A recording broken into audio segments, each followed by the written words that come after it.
नमस्कार विद्यार्थी मित्रांनो, टर्निंग पॉईंट्स या यूट्यूब चॅनलवरती आपलं स्वागत आहे. तर बघा, TCS व IBPS या पॅटर्ननुसार परीक्षा होत आहेत. त्याच्यामध्ये अंकगणित आणि बुद्धिमत्ता हा विषय असतोच. तर याचाच विचार करता संभाव्य प्रश्नांची आपण सिरीज सुरू केला आहोत. तर ही सिरीज आहे 7 नंबरची. तर बघा, प्रश्न आहे, दिलेल्या पर्यायांपैकी एक संख्या निवडा जी खालील मालिकेत बसत नाही. आता ही 1320, 980, 660, 220, 55 आणि 11. तर बघा, 1320ला जर आपण 2 भाग घातला, एक बेसख्ख 12, उरला एक बेसख्ख 12, शून्याला 0, हे 660 आलं.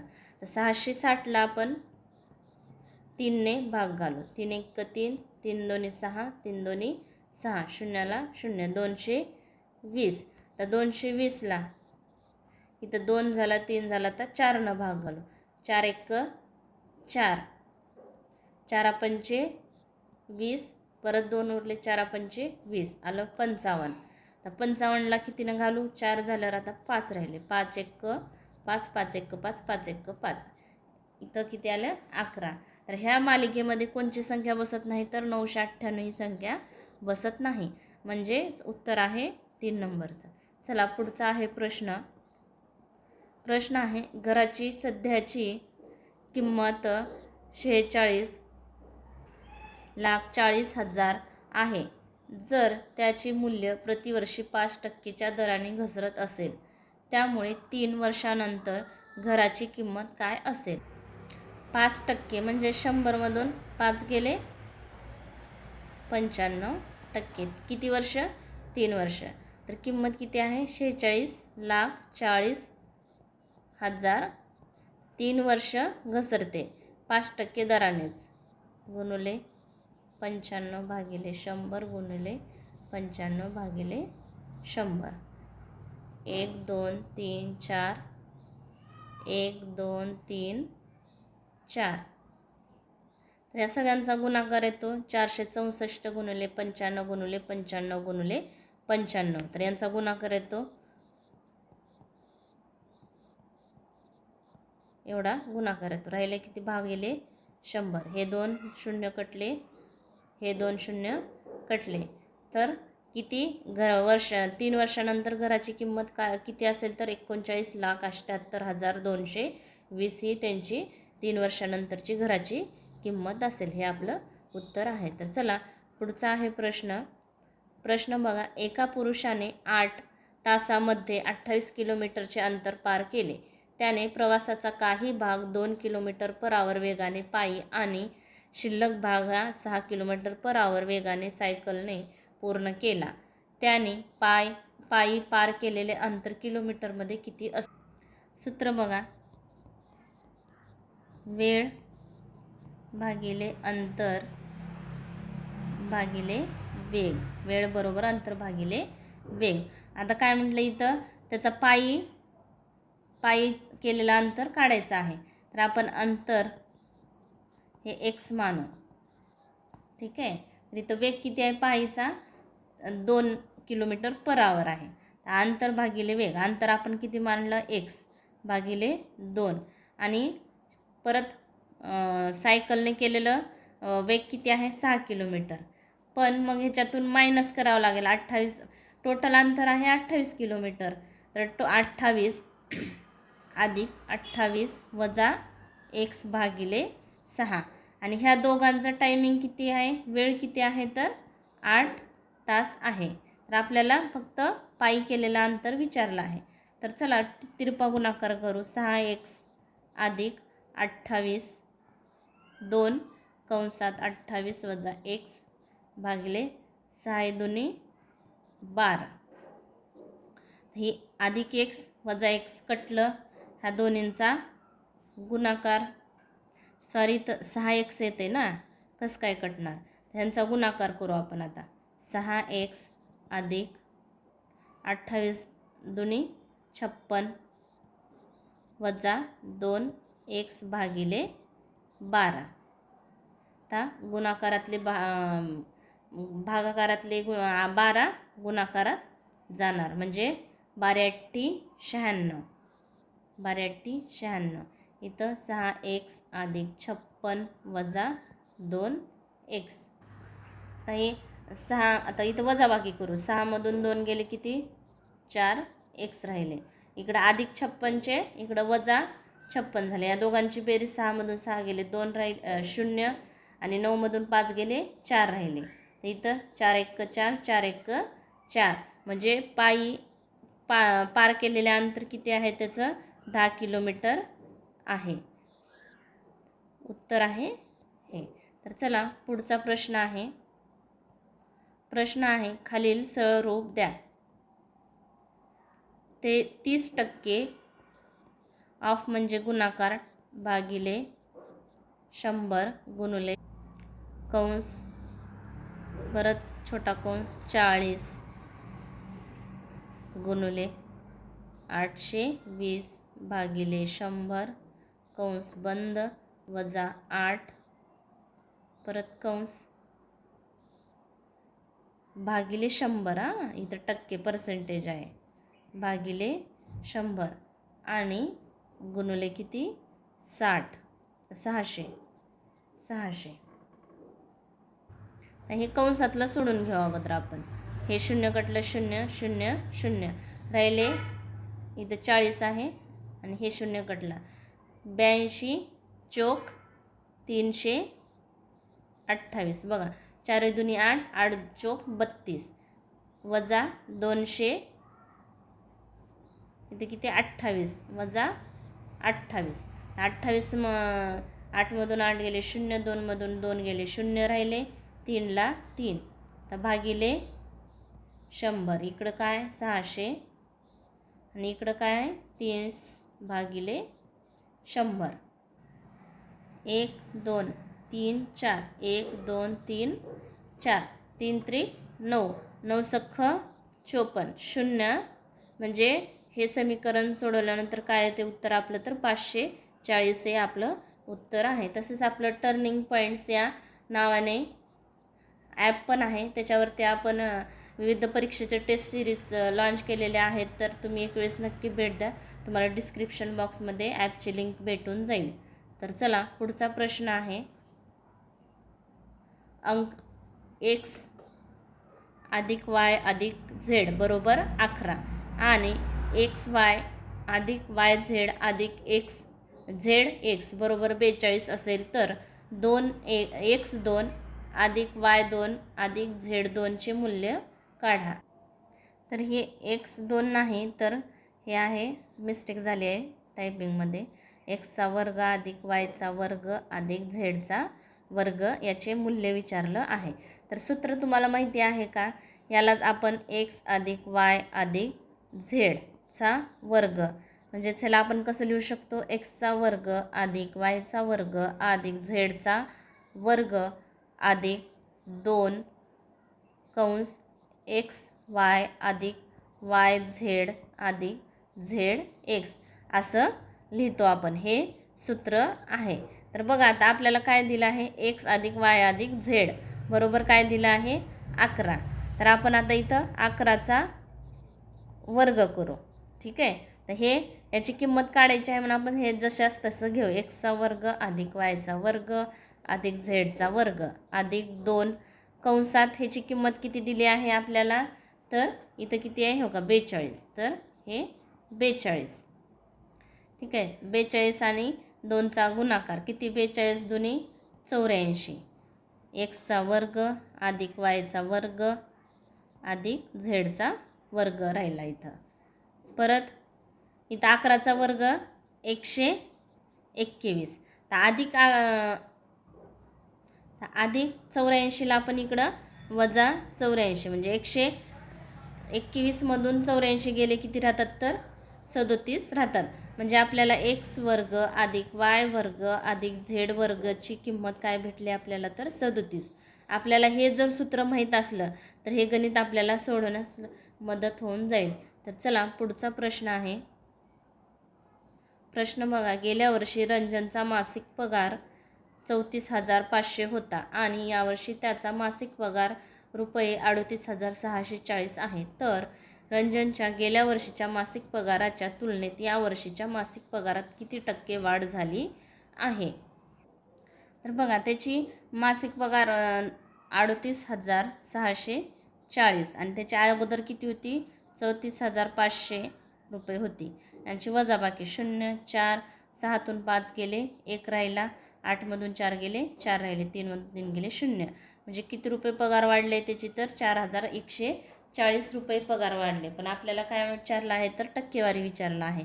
तर बघा आता 34,500 रुपयेवर किती पगार वाढले आहे त्याची? 4,140 पगार वाढले आहे.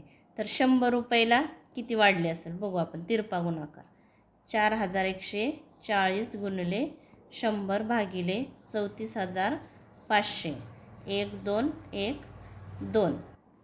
ह्याला 345नं डायरेक्ट भाग घातल्यानंतर 12चा भाग जातो. तर म्हणजे किती टक्के पगार वाढली आहे? तर 12% हे त्याची पगार वाढली आहे. म्हणजे आपलं उत्तर आहे हे. तर चला पुढचा प्रश्न आहे. एका विशिष्ट सांकेतिक भाषेत DOUBL ला BPSCJF असे संकेत केला आहे. F आहे तर FEMAL ला काय संकेत असतो? तर बघा, तुम्ही अशा प्रकारच्या गणितासाठी ABCD लिहून M पर्यंत लिहा आणि त्यांना क्रमांक द्या 1 2 3. M हा 13 नंबरला आहे, तो कंटिन्यू त्याच्या खाली N लिहा आणि N 14 नंबरला आणि इकडं उलट लिहित चला. इथं Zला 26 नंबरला येतो.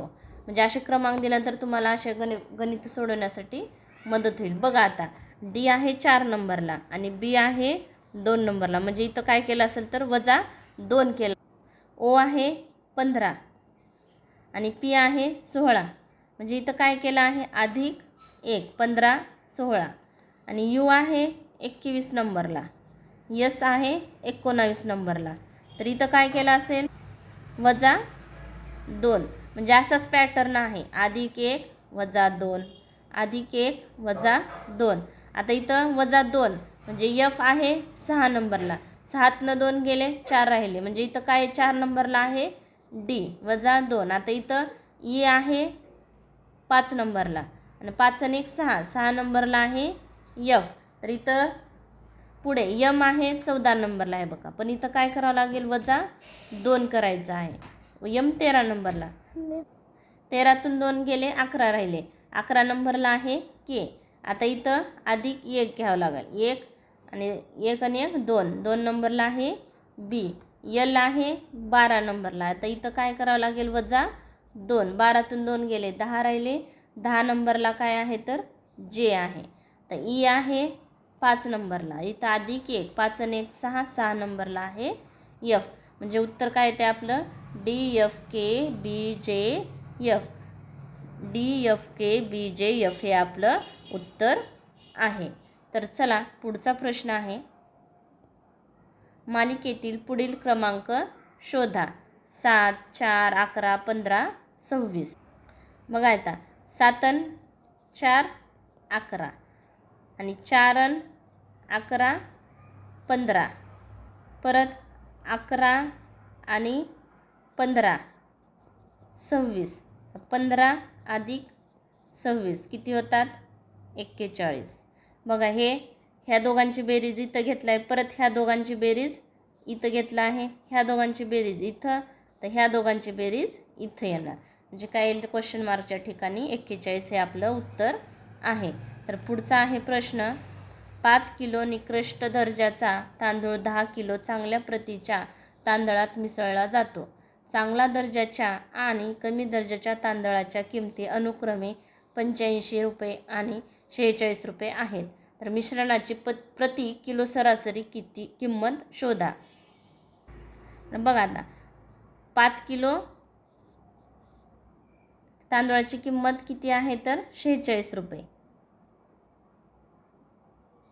आणि 10 किलो तांदळाची किंमत आहे 85 रुपये. तर यांचा गुणाकार किती? 5 सख्ख 30. 0 हातचे आले 3. 5 चोक 20. 20 आणि 3 23. रुपये. टोटल किती लागले यांना? 230 रुपये 5 किलो तांदूळासाठी. आता 10 किलो तांदूळासाठी बघा, आता इथं किती? 85 आहे इथं. 85 आणि हे शून्याला शून्य, म्हणजे 850 रुपये 10 किलो तांदूळासाठी लागले. तर सरासरी काढण्यासाठी एकूण किंमत भागिले एकूण तांदूळ. तर 800 यांची बेरीज 0, 5 8 आणि 8 आणि 2 10. आणि एकूण तांदूळ किती आहे? 10 आणि 5, 5 आणि 10 15. ह्याला 15 भागिले 15 1 15, 15 7 5 दर्शे. तर 5मधून 8मधून 5 गेले, 3 राहिले, 15 दुनी 30. म्हणजे त्यांची सरासरी किंमत किती आहे? तर 72 रुपये आहे त्यांची किंमत. आपलं उत्तर हे आहे. तर चला पुढचा प्रश्न आहे. खालील 5 पैकी 4 विशिष्ट प्रकारे एकसारखे असतात. खालील 5 पैकी 4 विशिष्ट प्रकारे सारखे असतात आणि म्हणून एक गट तयार करतात. कोणत्या त्या गटांचा नाही? आता हे अक्षर आहेत, तर हे गट 5 आहेत. 1 2 3 4 5 गट आहेत, पण याच्यातला एक गट हा त्यांच्यासारखा नाही, तर ते शोधायचं आहे. मग परत ह्याच्यासाठी ABCD असं लिहून घ्या आणि त्याला क्रमांक द्या, म्हणजे तुम्हाला हे गणित सोडवण्यासाठी मदत होईल. GEC बघा, G 7 नंबरला आहे, E आहे 5 नंबरला आणि C आहे 3 नंबरला. इथं तर काय केलं आहे? तर -2 -2. MKL, M 13 नंबरला आहे, 11 आणि L आहे इथं I आहे 9 नंबरला. परत इथं -2 -2. आता नंतर WUS, W आहे 23 नंबरला, V आहे 22 आणि S आहे U आहे, सॉरी ही V नाही, U आहे 21 नंबरला आणि S आहे 19 नंबरला. परत ह्याच्यामध्ये -2 -2. आता ZCF, Z आहे 26 नंबरला, C आहे 3 नंबरला आणि F आहे 6 नंबरला. तर इथं काय केलं आहे बघा, 3 घर पुढे गेलं आहे आणि इथं परत C 3 नंबरला, 3 आणि 3 6, म्हणजे अधिक इथं 3 केलं आहे. आणि हे सगळे आपल्याला काय दिसत आहेत? -2 -2. तर कोणचा गट वेगळा आहे? तर ZCF हे गट वेगळा आहे. तर चला पुढचा आहे प्रश्न. सर्वात मोठी संख्या कोणती आहे जिला 187, 233 आणि 279 ने भागल्यावर प्रत्येक स्थितीमध्ये समान बाकी मिळते? अशा 3 संख्यांमधील विभाजित करू शकणाऱ्या सर्वात मोठी संख्या ही त्या संख्यांमधील फरक म्हणजेच मसावी असतो. ह्या संख्यांमधील फरक म्हणजेच मसावी, आणि मसावी हेच त्या सर्वात मोठी संख्या, म्हणजे भाग घालून उरणारी सर्वात मोठी संख्या असते. तर बघा, 187 वजा 233 तर किती? 46 उरतात. आणि 279 वजा 233 तर ह्यांचा फरक काय येतो? 46 येतो. म्हणजे यांची मसावी आहे 46. तर काय? प्रत्येक स्थितीमध्ये समान बाकी मिळते, म्हणजे किती बाकी मिळते? तर 46 हे बाकी मिळते. बघा, समजलं नसेल तर अशा 3 संख्यांना विभाजित करू शकणारी सर्वात मोठी संख्या हा त्या संख्यांमधील फरक म्हणजेच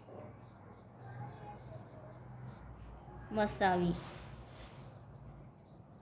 आणि मसावी म्हणजेच ह्या संख्येने भागल्यावर प्रत्येक स्थितीमध्ये समान बाकी मिळणारी संख्या म्हणजेच मसावी असते. म्हणजे आपलं उत्तर आहे हे. अशा प्रकारे आपण अंकगणित व बुद्धिमत्ता संभाव्य प्रश्नांचे विश्लेषण सिरीज सुरू आहे आपली. तसेच आपलं न्यायालय भरतीसाठी सामान्य ज्ञान, शिपाई, लिपिक, शिपाई, चालक, लवलेखसाठी पुस्तक आहे. परत TCS IBPS सामान्य ज्ञान, परत स्वच्छता निरीक्षकसाठी पण आहे आपलं पुस्तक. तसेच मुंबई उच्च न्यायालयामध्ये 10 मार्काचा संगणक ज्ञानावरती प्रश्न आहेत. तर ह्याच्यासाठी हे पुस्तक तर खूप उपयोगी पडेल तुमच्यासाठी. आणि तसेच आरोग्य विभाग तांत्रिक डायरी पण आहे. तर तुम्ही बघा. व्हिडिओ आवडला असेल तर लाईक करा, शेअर करा, सबस्क्राईब करायला विसरू नका. Thanks for watching this video.